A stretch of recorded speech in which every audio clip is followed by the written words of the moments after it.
good, y'all? Welcome to my review for Spider-Noir. Finally, I'm reviewing it, man. Took a while for me to get through the show, man. Had a hard time finding time to sit down and watch all 8 episodes since they ended up dropping this whole show at once instead of doing it weekly, which I have a feeling they were going to probably initially do this as a weekly release, but then the last minute they changed their mind or something, considering it and like High Top tweet about this.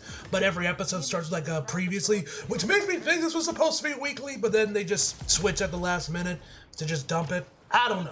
Whatever the case may be, man, this show was fucking awesome, man. Like, this show, my God, man, this was a blast, man. Nicolas Cage is awesome as always, man. You can never go wrong with Nick Cage. And we need more shows like this, man. More stylized comic book shows. I don't know if they plan on making multiple seasons of this show, or if this was always going to be a one and done. I would not be opposed if they end up doing multiple seasons, though I don't know if there is enough material in, Spider-Man Noir's lore where they can do multiple seasons without just having to make shit up, basically, most of the time. I'm not really sure.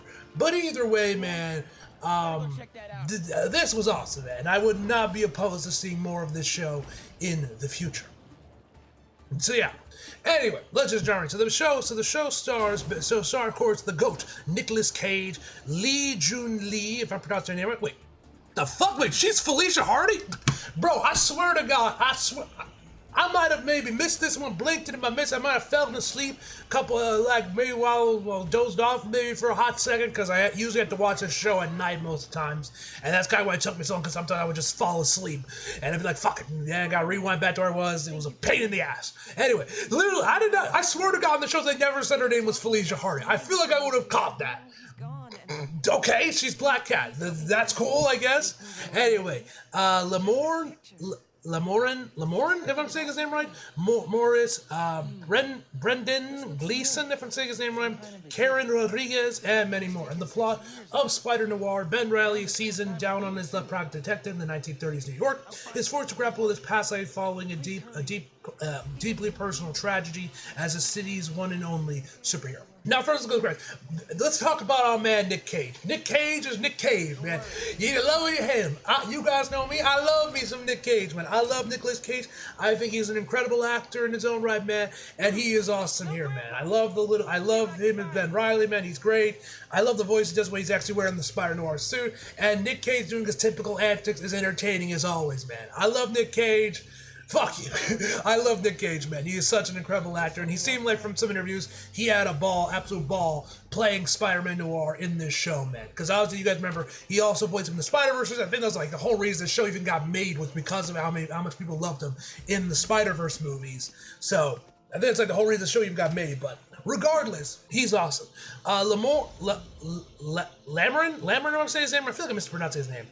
He's great, man, as Robbie, and Brendan Gleeson, who I'm pretty sure this is the first time I've seen this man in anything since, the Banshees of Inisherin, which was okay, not that long. I thought that was like 2018 or something. No, that was 2022 when that movie came out.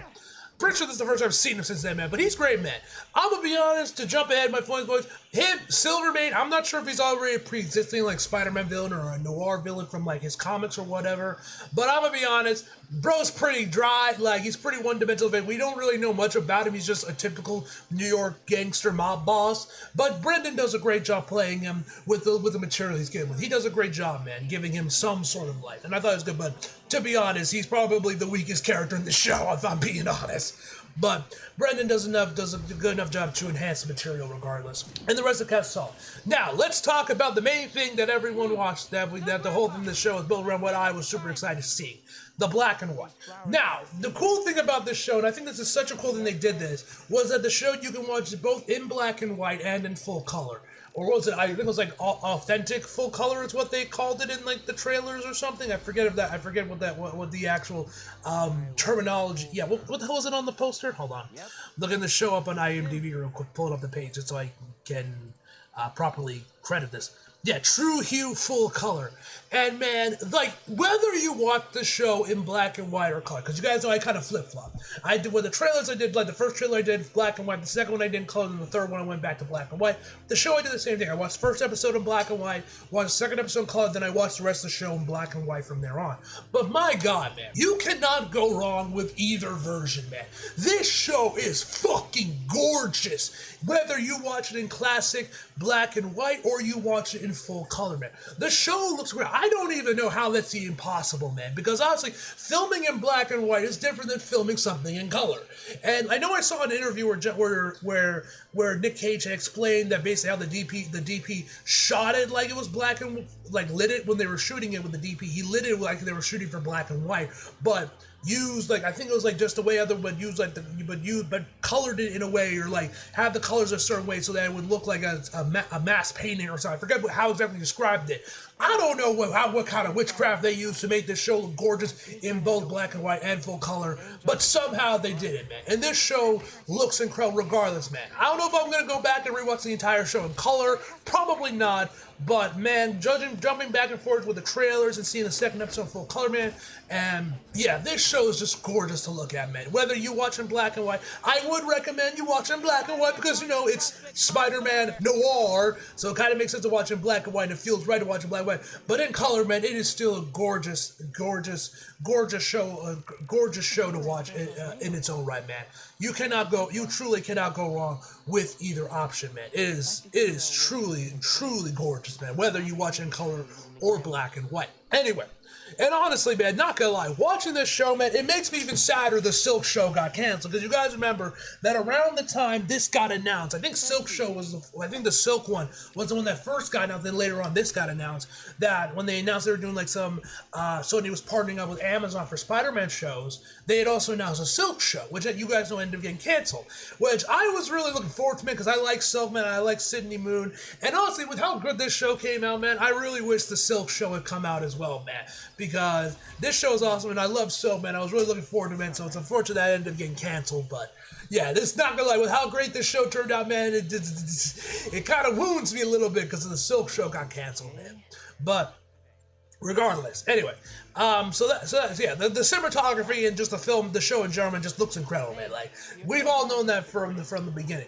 But yeah, I also really like just how the webbing looked. Like, I'm pretty sure the webbing was completely CGI for this show, man. I don't think they did any real practical effects with the webbing or the web swinging for that matter, but maybe they did some practical swinging for certain scenes. It looks really great, man. Like, that's probably some of the best looking CG webs I've seen, surprisingly, is in Spider-Noir, surprisingly. I really liked how the webs looked in this show, man. Ben's supporting cast is great as well, like I mentioned before. Robbie is great, man. It was cool to see what the Bugle looks like in this universe, man. But his secretary, Ruiz, if I pronounce her name right, Janet Ruiz, she's great, man. She was so funny, man.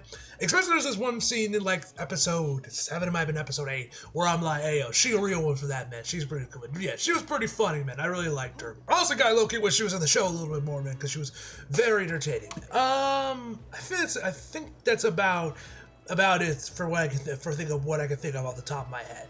For problems I mentioned before, like Silver Mane is not is a very one-note villain. Like, there's really nothing to him. He's just like a gangster. But like I said, Brendan does a good job elevating the material and doing what, and giving him some life to him. Like I said, I wish Janet had a little bit more screen time, man, because she was so funny. I also kind of wish she was in the show a little bit more.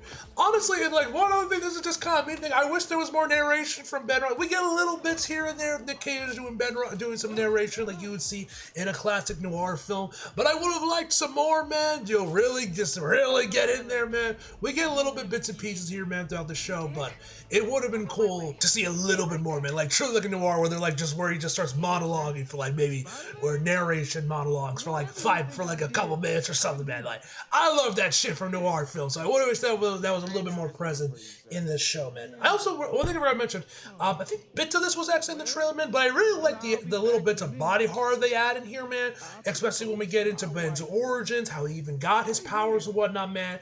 That whole flashback episode 2, man, was really cool, man. I really liked that.